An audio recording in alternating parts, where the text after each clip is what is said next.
Hello and very good afternoon, dear students. Welcome to your IT class. Hope you all are fine. In the last lecture, we completed session 2 of unit 2, that was our strengths and weaknesses. Hope that is clear to you.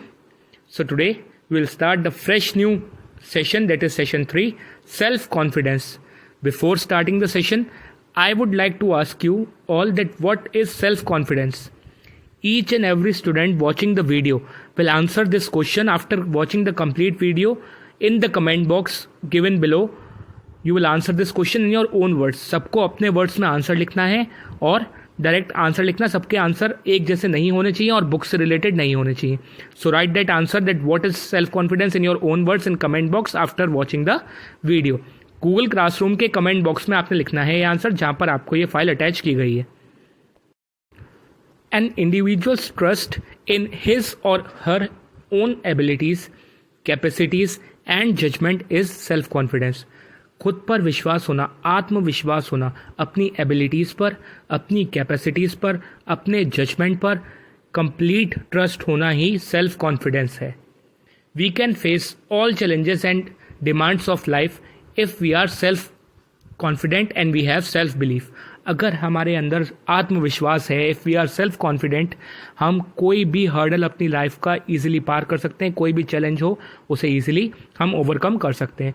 Self confidence provides freedom from doubt and anxiety. Self confidence होगा तो हमें अपने किए हुए काम पर doubt नहीं होगा. डाउट नहीं होगा तो टेंशन नहीं होगी. टेंशन नहीं होगी तो स्ट्रेस कम होगा, दस लीडिंग टू लेस स्ट्रेस. अगर स्ट्रेस होता है तो कोई भी काम हमसे अच्छे से नहीं होता.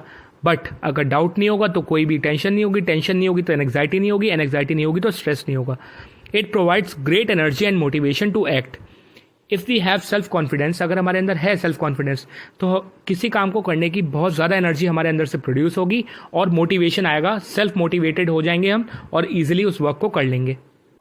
सो self motivation as well as self confidence is very important for us.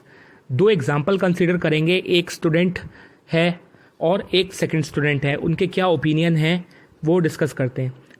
To begin with, in case of student 1, this student is very forgetful. ये जो स्टूडेंट है ये भूल जाता है चीज़ों को.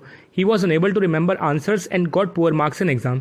एक बार आंसर्स नहीं याद रहे एग्जाम्स में और वो भूल गया आंसर्स को और नंबर अच्छे नहीं आए.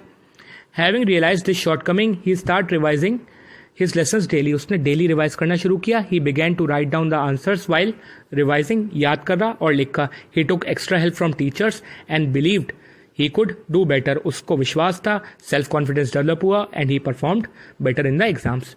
सेकेंड स्टूडेंट है. This student always doubted himself while preparing for the final exam. He believed that he will forget everything on the day of examination. This made him anxious and nervous.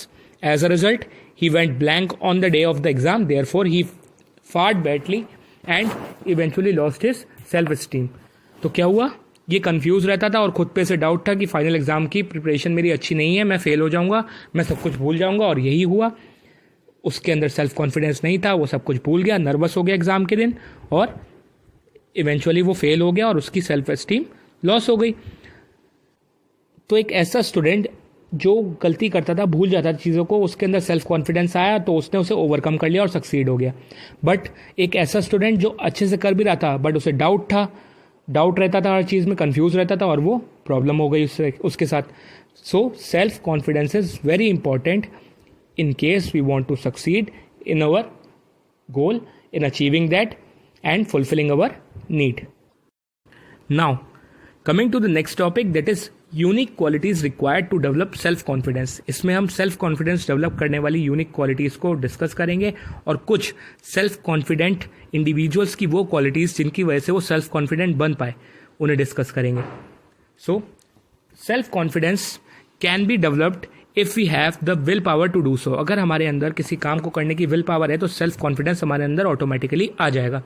All we need are changes in our attitude, preparation and practice. We have to change our attitude and mindset. सबसे पहले अपना mindset बदलना पड़ेगा. Negative thoughts को निकालना पड़ेगा, positive thoughts को लाना पड़ेगा. इससे हमारा एटीट्यूड चेंज होगा. इससे हमारा एटीट्यूड चेंज होगा और एटीट्यूड चेंज होने के साथ हमारे अंदर सेल्फ belief develop होगा. and when we'll develop the quality of self belief, we'll develop the quality of self confidence also. So the first unique quality is self belief. Self belief यानी खुद पर विश्वास होना, खुद के काम पर विश्वास होना बहुत इंपॉर्टेंट है. It is the important trait that one should have. It was the self belief of Wright brothers. Wright brothers को आप सब लोग जानते होंगे, जिन्होंने पहला सक्सेसफुल एरोप्लेन डेवलप किया था, इन्वेंट किया था और उसे फ्लू किया था. तो वो रिपीटेडली बार बार वो फेल हुए, but they didn't get disappointed. वो डिसअपॉइंटेड नहीं हुए, उनके अंदर सेल्फ कॉन्फिडेंस था, and because of which they invented, built and flew world's first successful airplane. और उसी वजह से वो इन्वेंट कर पाए और उन्होंने पहली बार प्लेन उड़ाया. उन्होंने ही दिखाया कि एक ह्यूमन बीइंग बिना परों के कैसे आसमान को छू सकता है, कैसे उड़ सकता है. So this is self belief. Second quality is optimistic and positive outlook. Optimistic और पॉजिटिव आउटलुक बहुत इंपॉर्टेंट है सेल्फ कॉन्फिडेंस को डेवलप करने के लिए. अगर किसी काम को करने के लिए हमारे अंदर कॉन्फिडेंस है और उसके साथ साथ हम पॉजिटिव हैं कि we can successfully do that work, और हम ऑप्टिमिस्टिक हैं, देन वो हमारा हाफ वर्क तो अपने आप ही हो जाएगा. बट अगर हमारे मन में ये आ गया कि नहीं, ये काम मुझसे नहीं हो पाएगा, तो बहुत मुश्किल से ही हम वो काम कर पाएंगे या फिर नहीं कर पाएंगे. So we should develop the quality of optimistic and positive outlook in our self. Let us take the example of Milkha Singh. You all know Milkha Singh, who faced failure in his first competitive race in 1956 Olympic in Melbourne. Australia में 1956 के Olympic हुए Melbourne city में. वहाँ वो अपनी race में first उसमें ही out हो गए. वो फाइनल्स के लिए भी सेलेक्ट नहीं हो पाए, बट उन्होंने हिम्मत नहीं हारी. He accepted his mistake, reviewed his strategy, understood the reason for his failure. उन्होंने अपने हार का कारण देखा कि क्या रहा रीज़न. उन्होंने अपनी स्ट्रेटेजी को रिव्यू किया, अपनी मिस्टेक्स को रियलाइज़ किया, and he achieved his ambition and then came to be known as flying Sikh. तो उसके बाद बहुत सारी रेसेस में उन्होंने इंडिया का नाम रोशन किया. बहुत जगह उन्हें मेडल मिले, गोल्ड मेडल मिले, एशियन गेम्स में भी, कॉमनवेल्थ गेम्स में भी, जिससे वो द फ्लाइंग सिख के नाम से जाने गए. So this is the quality of optimistic and positive outlook. Now the third quality is determination and hard work. If we have this quality और हम काम के पीछे पड़ जाएं, बहुत हार्ड वर्क करें और डिटरमाइंड हो जाएं अपने गोल को अचीव करने के लिए, तो सेल्फ कॉन्फिडेंस तो डेवलप होगा ही, and we can easily achieve the goal. Determination and dedication to work hard can bring positive outlook and give us self confidence in achieving our goal. तो उससे क्या होगा, एक पॉजिटिव आउटलुक डेवलप होगा अगर हम मेहनत करेंगे तो, and we'll get the self confidence for achieving the गोल.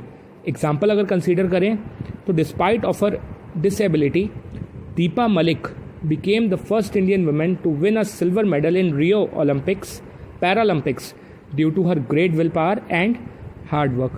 तो दीपा मलिक का नाम शायद आप लोगों ने सुना होगा. रियो डी जेनेरियो के पैरालंपिक्स में इन्हें शॉट पुट में सिल्वर मेडल मिला. शी इज़ फिजिकली हैंडीकैप्ड, उनके लेग्स खराब हैं and she could not walk, but still due to determination and hard work she could win this medal. And she have achieved a lot in her life. बहुत सारी जगहों पे उन्हें medal मिले हैं. खाली ओलंपिक्स में तो मिला ही है, वो तो सबसे ऊपर स्पोर्ट्स इवेंट हमारा है. उसके अलावा भी एशियन गेम्स में भी उन्होंने गोल्ड मेडल्स जीते हैं, कॉमनवेल्थ गेम्स में भी गोल्ड मेडल जीते हैं. So that is because of determination and hard work only. Now fourth and final quality is focus and commitment. अगर अपने गोल के लिए हमारे अंदर फोकस है और हम उसके लिए कमिट हो जाएं, then we'll develop the quality of self confidence and we could achieve the goal.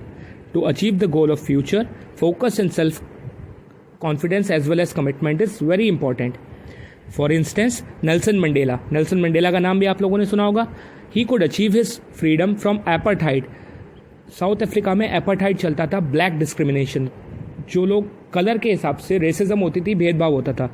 He fought for that. अकेले सिंगल हैंडेडली वो लड़े, बहुत सपोर्ट मिला उन्हें, but he was the main leader in that, and he was focused and committed to remove that oppressive rule from his country, and he could remove that, and single-handedly he did that, and racial discrimination के खिलाफ वो लड़े, and he could achieve the success because of his focus and commitment. racial discrimination उन्होंने वहाँ से remove कराया. So focus and commitment is very important. So these were some unique qualities. Now we will read the steps to develop self-confidence. So for developing self-confidence, we should take some concrete steps. These are, first one, determine what you wish to do and mark that as your goal. जो हम अपनी life में करना चाहते हैं उसके लिए हमें डिटरमाइन होना बहुत ज़रूरी है, and we should mark that as our goal. उसे अपना गोल की तरह मार्क कर लें, and we should take all the measures and give our best to achieve that goal. Second one is focus and plan. Focus बहुत ज़रूरी है, किसी चीज़ को भी हमने अचीव करना है, so focusing is very important और प्लानिंग भी उसके लिए बहुत ज़रूरी है. Like a professional football player, be strategic and focus all your energy towards your goal. जैसे एक फुटबॉल प्लेयर स्ट्रेटजी प्रिपेयर करता है और गोल करने के लिए वो बिल्कुल अपनी पूरी एनर्जी लगा देता है उन 90 मिनट्स में. सिमिलरली हमें भी अपने एम को लेके फोकस होना चाहिए और उसके लिए प्लानिंग करनी चाहिए और उसको अचीव करना चाहिए. Third one is do not be complacent. Means छोटी सी चीज़ को लेकर सेटिस्फाई हमें नहीं हो जाना चाहिए, बड़ा सोचना चाहिए और बड़े को अचीव करने के लिए we should work hard and we should be willing to take risk. We should take risk ज़रूर लेना चाहिए. And tread the off beaten path. Off beaten path means ऐसे पाथ पे हम जाएं या ऐसे ट्रैक पर हम जाएं जो जनरली लोग ना चूज करें और कुछ अलग करके दिखाएं. Fourth one is do not give up. Even if you fail at the first instance, do not gate disheartened. Learn from your mistakes and try again. हमें कभी भी हिम्मत नहीं हारनी चाहिए. अगर फर्स्ट स्टेप पे हम फेल हो जाएं या पहले बार में हम किसी चीज़ को लेके फेल हो जाएं, we should not be disheartened. हमें हिम्मत नहीं हारनी चाहिए and we should realize our mistakes and we should learn from the mistakes and try again. Now, fifth one is stay positive, keep an optimistic outlook, and you are sure to become more confident and successful in your life. हमेशा positive रहना चाहिए और optimistic outlook रखना चाहिए. And अगर हमने positive और optimistic outlook अपना लिया, then we will be more confident and successful in our life.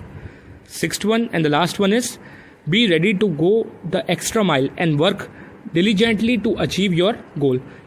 थोड़ा सा ज़्यादा करना चाहिए, अपनी क्षमता जिसे हम बोलते हैं, अपनी कैपेसिटी से थोड़ा और ज़्यादा करना चाहिए. And we should work diligently to achieve our goal. Stay positive at every step. हर स्टेप पे हमें पॉजिटिव रहना चाहिए. And we should be self confidence which will make us more successful and happier individual. Self confidence अगर develop होगा तो हम एक सक्सेसफुल और हैप्पी इंडिविजुअल बने रहेंगे. So these are the steps to develop self confidence. So there are 2 points that we should avoid if we want to achieve the quality of self confidence. Self confidence की quality को achieve करने के लिए 2 ऐसे points हैं जिन्हें हमें avoid करना चाहिए और उन्हें अपनी लाइफ में नहीं अपनाना चाहिए. First one is stop self doubting. खुद पर डाउट कभी नहीं करना चाहिए.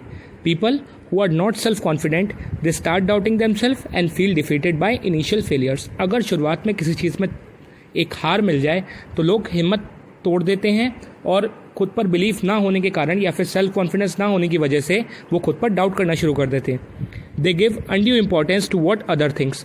दूसरा क्या सोचता है इस पर बिल्कुल भी ध्यान नहीं देना चाहिए. और जो खुद पे डाउट करते हैं वो यही सोचते हैं कि ये हमारे बारे में क्या सोच रहा है. As they fear of failure they stay in their comfort zone and never take risk. क्योंकि वो डरते हैं कहीं वो हार ना जाए, इस वजह से वो कंफर्ट जोन में रहते हैं और रिस्क नहीं लेते बिल्कुल भी. If they are not successful in their first attempt, they give up the task completely instead of trying again. अगर वो फर्स्ट टाइम में फेल हो जाते हैं किसी चीज़ को लेके फर्स्ट अटेम्प्ट में, तो क्या करते हैं वो टास्क को completely छोड़ देते हैं, दोबारा ट्राई नहीं करते. जिस वजह से क्या होता है, they can not even accept compliment gracefully and dismiss their own achievements. अपने खुद के अचीवमेंट्स को भी वो नहीं फिर एक्सेप्ट कर पाते और वो कभी भी खुश नहीं रह पाते उस वजह से. So we should not doubt on our self. Second is stop being over confident. कभी भी कॉन्फिडेंस एक अच्छी चीज़ है, ओवर कॉन्फिडेंट कभी नहीं होना चाहिए किसी भी चीज़ को लेकर. Be careful not to fall in the trap of over confidence. अगर खुद पर घमंड आ गया तो अच्छी से अच्छी चीज़ भी खराब हो जाती है. Such people have superiority complex and and up making bad decision. खुद पर कॉन्फिडेंस होना अलग बात है, बट अगर घमंड आ गया तो उस वजह से दिमाग खराब हो जाता है and because of that they take up bad decision. कोई गलत डिसीजन ले बैठते हैं और काम खराब हो जाता है. They take too much risk, stretch themselves beyond their abilities and crash badly. देखो, रिस्क लेना एक अच्छी बात है, बट बहुत ज़्यादा ही अगर रिस्क पे आप डिपेंड रह रहे हैं तो कभी ना कभी बहुत ज़्यादा फेलियर भी मिल जाता है उस चीज़ को लेकर. तो अपनी एबिलिटीज़ पे विश्वास रखना चाहिए, बट ओवर कॉन्फिडेंट नहीं होना चाहिए. We should try our best, but अगर वो हम उससे रियलाइज़ करें कि नहीं ये चीज़ अभी नहीं हो सकती, then we should not go for that. Self confidence is about striking the right balance. Self confidence यही है कि सही चीज़ को सही टाइम पर हम स्ट्राइक करें और उसको अचीव करें. सो कॉन्फिडेंस होना अलग बात है, but we should not be over confident. So dear students, with this we complete the today's discussion and we have completed session. 3 of Unit 1, that is self-confidence. Hope it is clear to you. If you have any doubt, you should clear it and don't keep any doubt in your mind. In the next lecture, we'll discuss session 4 of Unit 2. Till then, thank you and have a nice day. Keep studying, stay fit, stay healthy. Thank you.